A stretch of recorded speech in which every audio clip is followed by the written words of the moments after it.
ಆತ್ಮೀಯ H16 news ಅರ್ಥಾತ್ ಹೇ ಸೀತಾರಾಮಗೆ ಸ್ವಾಗತ. ನಾನು ನಿಮ್ಮವ MI ಅಥವಾ ಮಲ್ಲಪ್ಪ ಜೋತಾವಾರ್. ಆದ್ಮೇಲೆ ಈಗ ತಾವು ದಿನ ಸುದ್ದಿಗಳನ್ನು ಅದರ ಜೊತೆಗೆ ವಿಶೇಷತೆಗಳನ್ನ ನೋಡ್ತಾ ಹೋಗಿ ವಿಶೇಷ ಈ ಮೊದಲನೇ ಸುದ್ದಿಯನ್ನು ನೋಡಿ.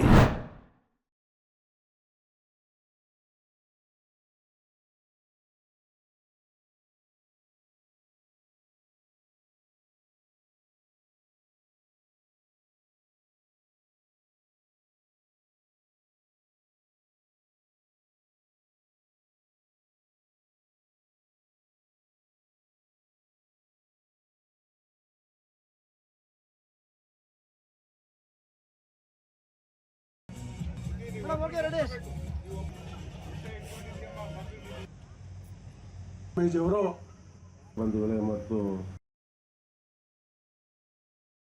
ನನಸು ಮಾಡಿದಂಥ ಒಂದು ಕೀರ್ತಿ ಅಂತ ಒಬ್ಬ ಪುಣ್ಯಾತ್ಮನಿಗೆ ಸಲ್ತದೆ ಅನ್ನುವಂಥ ಮಾತನ್ನು ನಾವು ಅತ್ಯಂತ ಇವತ್ತು ಅವರನ್ನ ಬಹಳ ಒಂದು ಧನ್ಯತಾ ಭಾವದಿಂದ ಸ್ಮರಿಸಬೇಕು. ಅದಾದಷ್ಟು ನಡುವು ಬಹಳ ತೊಂದರೆನೂ ಆಯಿತು ಮತ್ತು ಎಲ್ಲಿ ಆಸ್ತಿ ಇರ್ತದೆ ಅಲ್ಲಿ ತೊಂದರೆ ಆಗ್ತದೆ ಸಾಮಾನ್ಯವಾಗಿ. ಯಾಕಂದ್ರೆ ಅವ್ರು ಯಾರೋ ಆಸ್ತಿ ಮಾಡಿಟ್ಟು ಹೋಗಿದ್ರು, ಅವ್ರ ನಂತರದ ಕಾಲದಲ್ಲಿ ಈ ಹಣ ಆಸ್ತಿ ಎಲ್ಲಿ ಇರ್ತದೆ ಅಲ್ಲಿ ಸ್ವಲ್ಪ ಸಮಸ್ಯೆಗಳು ಶುರು ಆಗ್ತವೆ. ಆವಾಗ ತೊಂದರೆ ಆಯಿತು. ಆದರೆ ಇನ್ನೊಬ್ಬ ಸಂತನನ್ನು ಕರ್ಕೊಂಬಂದು ಟ್ರಸ್ಟಿಗಳೇನು ಬಾದಾರ ಸ್ವಾಮೀಜಿಯವ್ರನ್ನ ಇಲ್ಲಿ ಚೆನ್ನೈ ಸ್ವಾಮೀಜಿಯವ್ರನ್ನ ಕೂಡಿಸಿದ್ದಾರೆ. ಅದರಿಂದ ಒಂದು ಪರಿವರ್ತನೆ ಶುರು ಆಗಿದೆ ಅನ್ನುವಂಥದ್ದನ್ನು ನಾವು ಅರ್ಥ ಮಾಡ್ಕೋಬಹುದು. RGHS ಹೈಯೆಸ್ಟ್ ಮಾರ್ಕ್ಸ್ ಅಂತ ಗೋಲ್ಡ್ ಮೆಡಲ್ ಸಿಕ್ಕಿದೆ. ಇದರಿಂದ ತುಂಬ ಖುಷಿ ಇದೆ. ಮುಂದೆನೂ ನನ್ನ ಸಕ್ಸಸ್ಗೆ ಇದು ಮೋಟಿವೇಶನ್ ಮಾಡುತ್ತೆ ಅಂತ ಅನ್ಕೊಂಡಿದ್ದೀನಿ. Thank you. ಯಾವ ಸಬ್ಜೆಕ್ಟಲ್ಲಿ? ನನಗೆ ಒಟ್ಟು 5 ರ್ಯಾಂಕ್ ಬಂದಿದೆ. ಒಂದು 3rd year over all rank ಅಂತ ಇರುತ್ತೆ, ಅದರಲ್ಲಿ ಫಸ್ಟ್ ಬಂದಿದೆ. ಇನ್ನು 5 ಬೇರೆ ಬೇರೆ ಸಬ್ಜೆಕ್ಟ್ಸಲ್ಲಿ ರ್ಯಾಂಕ್ಸ್ ಬಂದಿದೆ. ಪಾಸಿಬಿಲಿಟೀಸ್ ತುಂಬ ಜಾಸ್ತಿ ಇದೆ. ಡಿಸೀಸಸ್ ಕ್ಯೂರ್ ಮಾಡೋದು ಆಗಿರಲಿ ಅದಕ್ಕೆ. ಮತ್ತು ಸೈಡ್ ಎಫೆಕ್ಟ್ಸು ಅಲೋಪತಿಗೆ ಸೈಡ್ ಎಫೆಕ್ಟ್ಸ್ ಕಂಪ್ಲೀಟ್ಲಿ ಇಲ್ಲ, 100% ಇಲ್ಲ ಅಂತ ಹೇಳಲ್ಲ ನಾನು. ತುಂಬಾ ಕಮ್ಮಿ ಇದೆ. ಲೆಸ್ ದ್ಯಾನ್ 10% ಅಂತೂ ಇದೆ. ಸೊ ಅದರಿಂದ ಆಯುರ್ವೇದನ ನಾವು ನಮ್ಮ ಏನ್ಷಿಯಂಟ್ ಮೆಡಿಸಿನ್ಸ್ನ ಚೂಸ್ ಮಾಡಬೇಕು ಅಂತ ನಾನು ಹೇಳ್ತೀನಿ. ನನಗೆ ಆ್ಯಕ್ಚುಲಿ ಆಯುರ್ವೇದದಾಗ ತಗೊಂಡಿದ್ದು ನಮ್ಮ ಪಾರಂಪರಿಕ ಟ್ರೆಡಿಷ್ನಲ್ ಮೆಡಿಸಿನ್ಸ್ ಬಗ್ಗೆ ಓದೋಕೆ ನಂಗೆ ತುಂಬ ಇಂಟ್ರೆಸ್ಟ್ ಇತ್ತು. ಸೊ ಹಾಗಾಗಿ ನಾನು ಆಯುರ್ವೇದಿಕ್ ಚೂಸ್ ಮಾಡಿದೆ. ಸೆಕೆಂಡ್ PU ಮೇಲೆ ನೀಟ್ ಬರೆದ್ಬಿಟ್ಟು ನಾನು ತಗೊಂಡಿದ್ದು ಸೀಟ್ ಇದು. 5 years ಡಿಗ್ರಿ ಕಂಪ್ಲೀಟ್ ಮಾಡಿಬಿಟ್ಟು ಇವಾಗ ನಾನು ಗ್ರ್ಯಾಜುಯೇಟ್ ಆಗಿದ್ದೀನಿ ಮಲ್ಲಾಡಿಯಲ್ಲಿ ಕಾಲೇಜಲ್ಲಿ. ತುಂಬ ಖುಷಿ ಆಗ್ತಿದೆ. ಶ್ರೀ ರಾಘವೇಂದ್ರ ಆಯುರ್ವೇದ ಮೆಡಿಕಲ್ ಕಾಲೇಜಲ್ಲಿಂದ ನಾನು ಗ್ರ್ಯಾಜುಯೇಟ್ ಆಗಿ ಹೊರಗೆ ಬರ್ತಾ ತುಂಬ ಖುಷಿ ಇದೆ.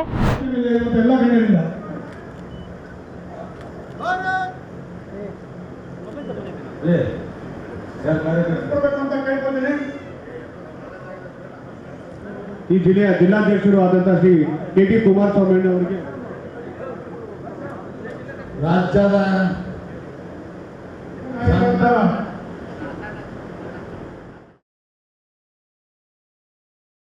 ಸಂಖ್ಯೆಯಲ್ಲಿ ಈ ಒಂದು ಜಿಲ್ಲೆಗಳಿಂದ ತಾಲೂಕುಗಳಿಂದ ಬರ್ತಾ ಇದ್ದಾರೆ. ಹಾಗಾಗಿ ಇಂಥ ಸಂದರ್ಭದಲ್ಲಿ ಚಿತ್ರದುರ್ಗ ವಿಧಾನಸಭಾ ಕ್ಷೇತ್ರದಿಂದ ಕನಿಷ್ಠ 50,000 ಸಂಖ್ಯೆಯಲ್ಲಿ ನಮ್ಮ ಅಭಿಮಾನಿಗಳು ಎಲ್ಲರೂ ಕೂಡ ಬರಬೇಕು ಅನ್ನುವ ಅಪೇಕ್ಷೆನ ಇಟ್ಕೊಂಡು ಇವತ್ತು ಒಂದು ಪೂರ್ವಭಾವಿ ಸಭೆಯನ್ನು ಕರೆದಿರ್ತಕ್ಕಂಥದ್ದು. 8ನೇ ತಾರೀಕು ಸಂಜೆ 5 ಗಂಟೆಗೆ ಯಡಿಯೂರಪ್ಪನವರು ಚಿತ್ರದುರ್ಗ ನಗರಕ್ಕೆ ಬರ್ತಾರೆ. 9ನೇ ತಾರೀಕು ಕಾರ್ಯಕ್ರಮ ಬೆಳಗ್ಗೆ 11 ಗಂಟೆಗೆ ಪ್ರಾರಂಭ ಆಗ್ತದೆ. 12 ಗಂಟೆಗೆ ಅಮಿತ್ ಶಾಜಿ ಅವರು ವೇದಿಕೆಗೆ ಬರ್ತಾರೆ. ನಾಡಿನ ಎಲ್ಲ ಜಗದ್ಗುರುಗಳು ಹರಗುರು ಚರಮೂರ್ತಿಗಳು ಎಲ್ಲರೂ ಕೂಡ ಬರ್ತಾರೆ. 1000ಕ್ಕೂ ಹೆಚ್ಚು ಸಂಖ್ಯೆಯಲ್ಲಿ ಮಠಾಧೀಶರು ಇರ್ತಾರೆ. 10 ಲಕ್ಷಕ್ಕೂ ಹೆಚ್ಚು ಅಭಿಮಾನಿಗಳು ಬರ್ತಾರೆ. ಮತ ಎಣಿಕೆ ಆಗಿ ಯಾವ ರೀತಿ 52 ಮತಗಳಿಂದ ಜೀವರಾಜ್ ಅವರು ಗೆದ್ದಿದ್ದಾರೆ ಅಂತೇಳಿ ಈಗ ಅಧಿಕಾರಿಗಳು ಹೇಳ್ತಾ ಇದ್ದಾರಲ್ಲ, ಇದಕ್ಕೇನು ಉತ್ತರ ಕೊಡ್ತಾರೆ DK ಶಿವಕುಮಾರ್ ಅವರು? ಬಾಬಾ ಸಾಹೇಬ್ ಅಂಬೇಡ್ಕರ್ ಅವ್ರ ಬಗ್ಗೆ ಮಾತಾಡ್ತಿದ್ರೆ ಭಾಷಣ ಬಿಗಿತಾರೆ. ಬಾಬಾ ಸಾಹೇಬ್ ಕೊಟ್ಟಂತ ಸಂವಿಧಾನದ ಬಗ್ಗೆ ಗೌರವ ಇದ್ದಿದ್ರೆ ಕಾಂಗ್ರೆಸ್ ರೀತಿ ನಡ್ಕೊಳ್ಳೋದಕ್ಕೆ ಸಾಧ್ಯ ಇರಲಿಲ್ಲ. ಜನರು ಕೊಟ್ಟಂತ ತೀರ್ಪನ್ನ ಗೌರವವಾಗಿ ಸ್ವೀಕಾರ ಮಾಡೋದನ್ನ ಅವ್ರು ಕಲ್ತ್ಕೋಬೇಕು ಕಾಂಗ್ರೆಸ್ನವರು. ಗ್ಯಾಸ್ ಸಿಲಿಂಡರ್ದು ದರ ಅಂತ ಅನ್ನೋದು ಸರಿಯಲ್ಲ. ಗ್ಯಾಸು LPG ಕಮರ್ಷಿಯಲ್ LPG ಮತ್ತು ಈ ಕಮರ್ಷಿಯಲ್ LPG ಏನಿದೆ LPG ಮತ್ತು ಒಟ್ಟಾರೆ ಪೆಟ್ರೋಲಿಯಂ ಪ್ರಾಡಕ್ಟ್ಗೆ ಭಾಳ ಸಮಸ್ಯೆ ಇದೆ. ಇದರಿಂದ ಎಲ್ಲಾದರೂ ಸಮಸ್ಯೆ ಆಗಿದೆಯಾ? ಅದು ಯಾರಿಗಾದರೂ ತೊಂದರೆ ಆಯಿತಾ? ಸರ್ಕಾರ ಮೋದಿಯವರ ನೇತೃತ್ವದಲ್ಲಿ ಇದಕ್ಕೆ ಪೂರ್ತಿ ಪ್ರಮಾಣದಲ್ಲಿ ತಯಾರಿಯನ್ನು ನಾವು ಮಾಡ್ತೀವಿ. ತಯಾರಿ ಅಂದರೆ ಏನಂಗಿದ್ರೆ, ತಯಾರಿ ಇನ್ ದಿ ಸೆನ್ಸ್ ನಾವು ಸ್ಟ್ರಾಟಜಿಕ್ ರಿಸರ್ವ್ ಮಾಡಿದ್ದೇವೆ. ಬೇರೆ ಬೇರೆ ಮೊದಲು 20-21 ಲೊಕೇಶನ್ನಿಂದ ತರಿಸ್ತಾ ಇದ್ದೀವಿ. ಇವತ್ತು ಸುಮಾರು 47 ಲೊಕೇಶನ್ನಿಂದ ತರಿಸ್ತಾ ಇದ್ದೇವೆ. ಆದರೆ ದೂರಿನಿಂದ ಬರಬೇಕು, ಇಂಟರ್ನ್ಯಾಷನಲ್ ಪ್ರೈಸ್ ಜಾಸ್ತಿ ಆಗ್ತಾ ಇದೆ. ಹೀಗಾಗಿ ನಾವು ಇಲ್ಲಿವರೆಗೆ ಭಾಳ ಪ್ರಯತ್ನಪೂರ್ವಕವಾಗಿ ಭಾರತ ಸರ್ಕಾರ ನಾವು ಡೊಮೆಸ್ಟಿಕ್ LPG ಮತ್ತು ಪೆಟ್ರೋಲ್ ಡೀಸೆಲನ್ನು ಸರ್ಕಾರ ಭರಿಸಿ ಕಂಟ್ರೋಲ್ ಮಾಡಿದೆ.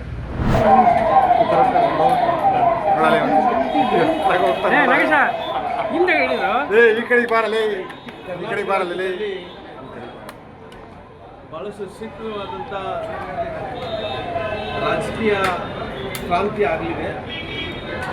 ಯಾಕಂದರೆ ಇವತ್ತು ನನಗಿರೋಂಥ ಮಾಹಿತಿ ಪ್ರಕಾರ ಸನ್ಮಾನ್ಯ ಸಿದ್ದರಾಮಯ್ಯವರು ಕುರ್ಚಿ ಬಿಡುವಂಥ ಸನ್ನಿವೇಶ ಭಾಳಷ್ಟು ಹತ್ತಿರದಲ್ಲೇ ಬರ್ತಾ ಇದೆ. ಯಾಕಂದರೆ DK ಶಿವಕುಮಾರ್ ಅವರು ಒಂದು ಗೆರೆ ದಾಟಿದರೆ ಮುಖ್ಯಮಂತ್ರಿ ಆಗ್ತಾರೆ. ನಾನು ಯಾವ ಗೆರೆ ಅಂತ ಹೇಳಕ್ಕೆ ಹೋಗಲ್ಲ. ಅವರು ಬಹುಶಃ ಆ ಗೆರೆನ ಅವರೇ ಅರ್ಥ ಮಾಡ್ಕೊತಾರೆ ಅಂತಲೇ ನಾನು ತಿಳ್ಕೊಂಡಿದ್ದೆ.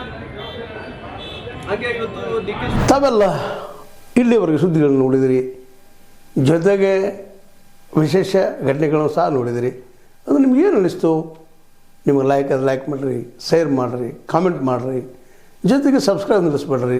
H16 ನ್ಯೂಸ್ ಅರ್ಥಾತ್ ಸಿದ್ದರಾಮಯ್ಯ ಸತ್ಯದ ಕೈಗನ್ನಡಿ ವಂದನೆಗಳು.